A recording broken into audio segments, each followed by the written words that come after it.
J-WAVE アクロスザスカイをお聞きの皆さん、こんにちは。ピアニストの住野隼人です。東京建物ミュージックオブザスフィアス、宙には人には聞こえない音楽がある。このコーナーはニューヨークを拠点に活動する僕住野隼人が音楽を通した様々な出会いを語るひとときをお送りしています。今週もゲストにピアニスト小曽根誠さんをお迎えしています。こんにちは。こんにちは。とうとう3回来ちゃいましたよ。ファンの方大丈夫ですかね。3週も来てもう最高ですよ。本当ですか。僕は楽しいです。ありがとうございます。ありがとう。本当に嬉しい。でもこんなに実はゆっくり話すのって実はすごく久しぶりでね。そうですね。ニューヨークの8月のライブに来ていただいて、そこでちょっとゆっくり話したけど。そうですね。それ以来だからもう半年近いですよ。ありがとうございます。こちらこそ。小曽根さんは最近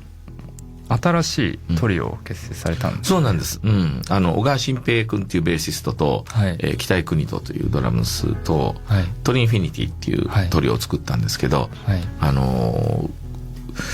一緒にね、もともと From Ozone Till Dawn っていうちょっとプロジェクトがあって、コロナ禍で、やっぱり若くて才能のある子たちを、みんなほらコロナでコンサートが全部できなくなって、これからキャリアをスタートしようってしてた人たちも場所がないんで、じゃあ僕のコンサートに呼んで皆さんにご紹介していこうみたいなプロジェクトで、最初それで始めたんですけど、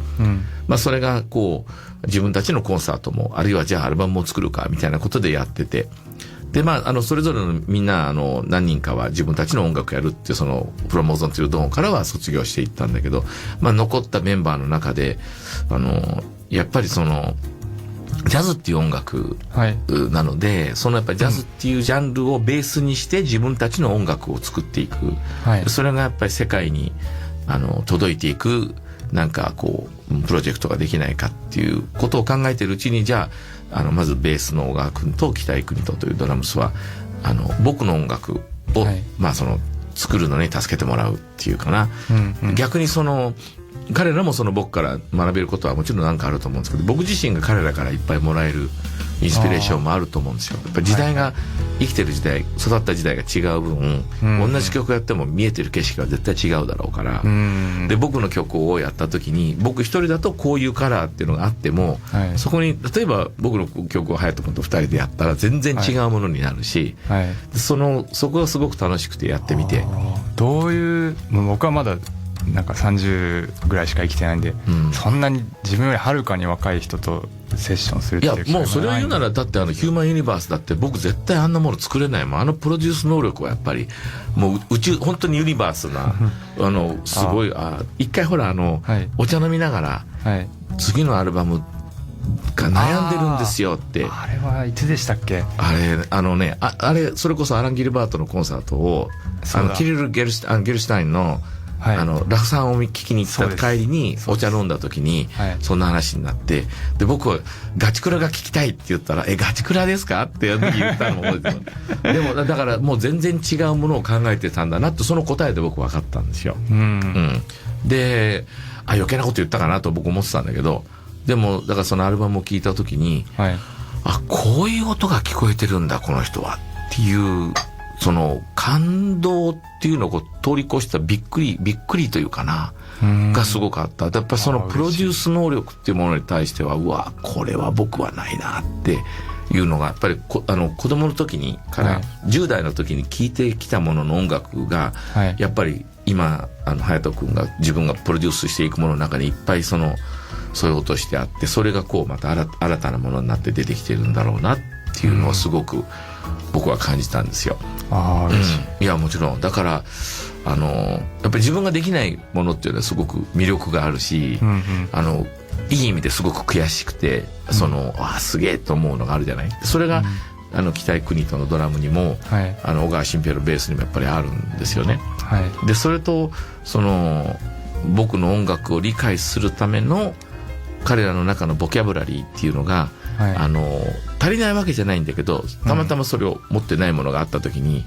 彼らが必死になってそれを掴みに来ようとする、エネルギーがすごく美しくて、なんかそうすると結構こっちも必死になってそれを伝えて、でもこう弾けって僕絶対言わないんですよ。なるほど。こんな匂いがする音が欲しいとかね。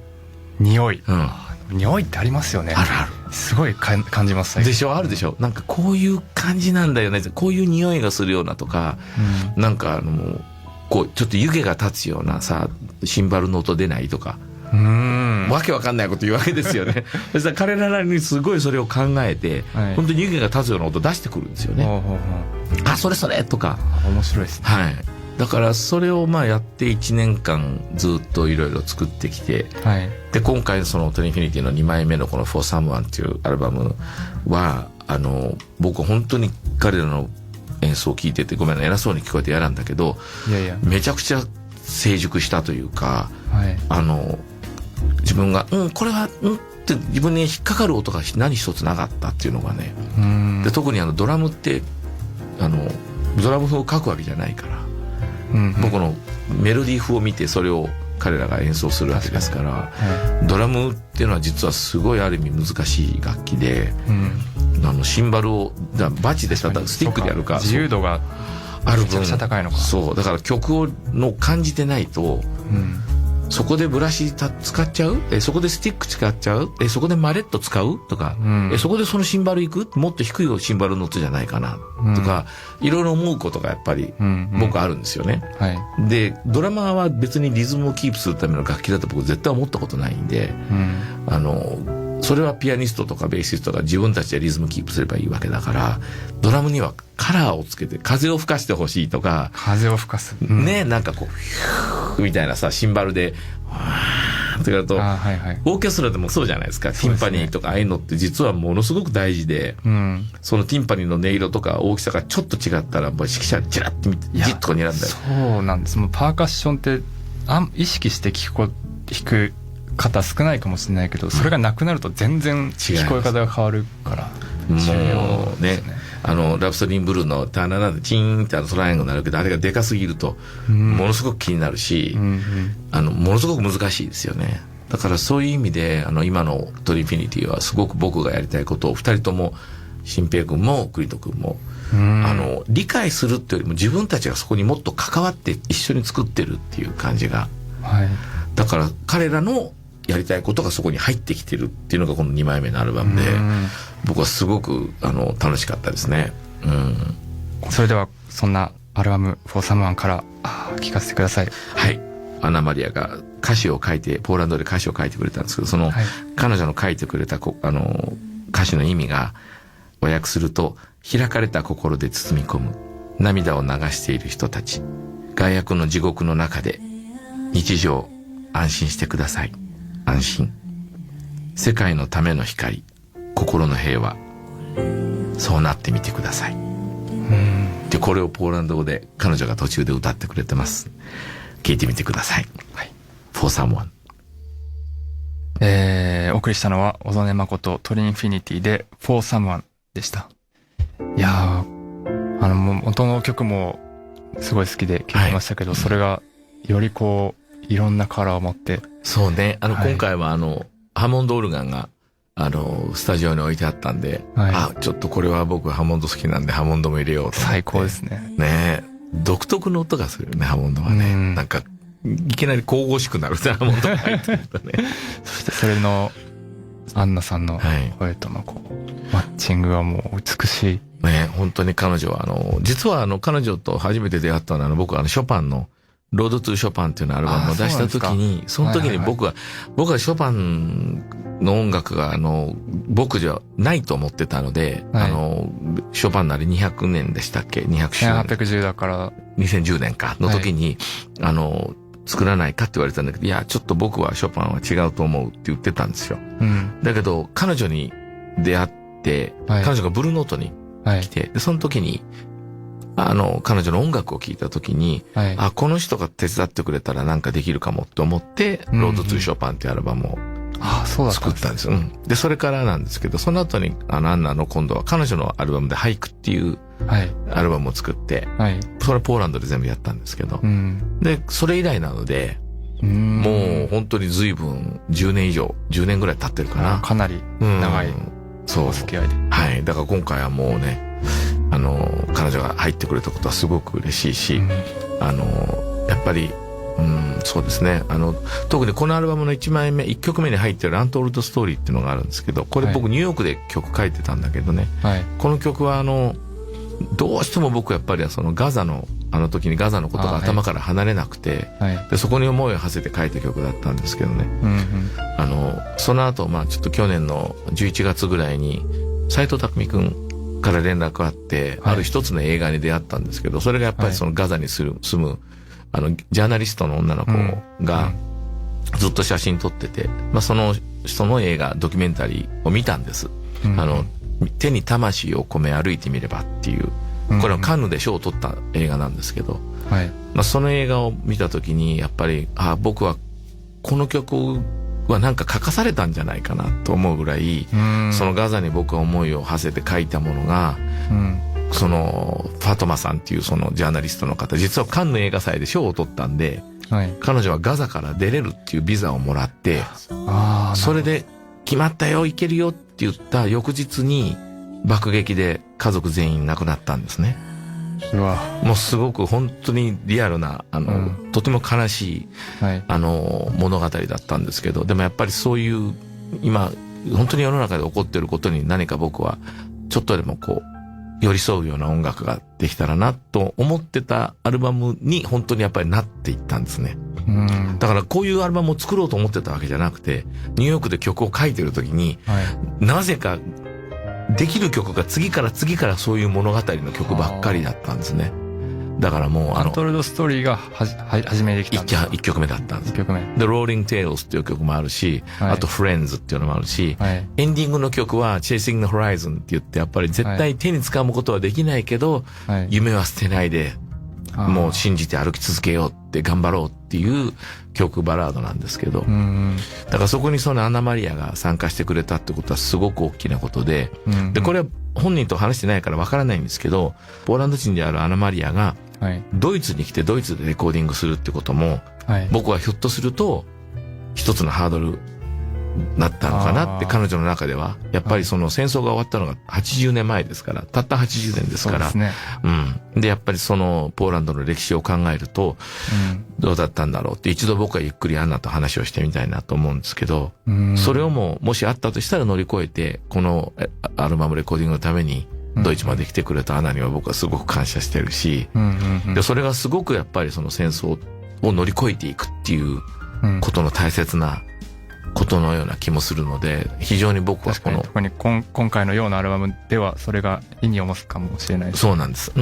だからそういう意味でね、だから紹介してくれて嬉しいです。感謝してます。素敵な曲が詰まってる。ありがとうございます。1月21日いいです。僕のショパンオービットと一緒で。一緒です。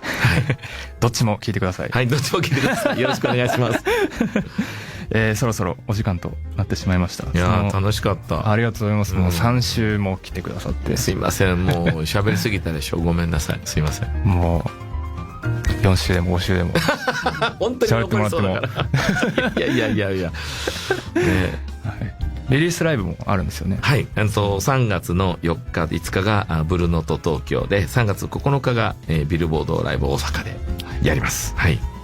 そこは日本にいないんでしょ。僕はちょっとアメリカでした。フィラデルフィアなんですよね。何弾いてるんですか、そこは。その時はフィラデルフィアオーケストラとラプソディンブルーを。ラプソディンブルー。それも聞きたいな。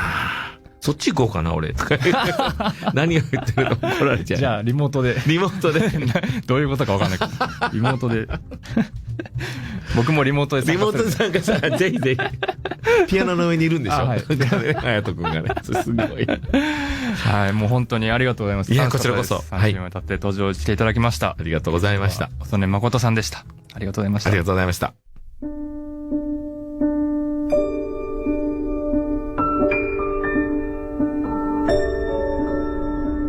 角野隼人がお届けしてきました東京建物ミュージックオブザスフィアス。最後にお知らせです。1月21日にニューアルバムショパンオービットをリリースします。全国ツアー2026ショパンオービットも1月30日からスタートします。詳しくはオフィシャルサイトをチェックしていただけたらと思います。東京建物ミュージックオブザスフィアスではオリジナルロゴ入りノートを毎週5名の方にプレゼントします。アクロスザスカイのウェブサイト右上バナーのメッセージトゥスタジオからノート希望と書いてご応募ください。それでは引き続き、小川沙羅さんナビゲートの J-Wave Across the Sky でお楽しみください。来週もこの時間にお会いしましょう。ここまでは、住野隼人でした。さあ、ここで住野隼人さんのニューアルバム、ショパンオービットから、金曜日に先行配信でリリースされた楽曲お届けしましょう。White Keys。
住野隼人さんでホワイトキーズお送りしました。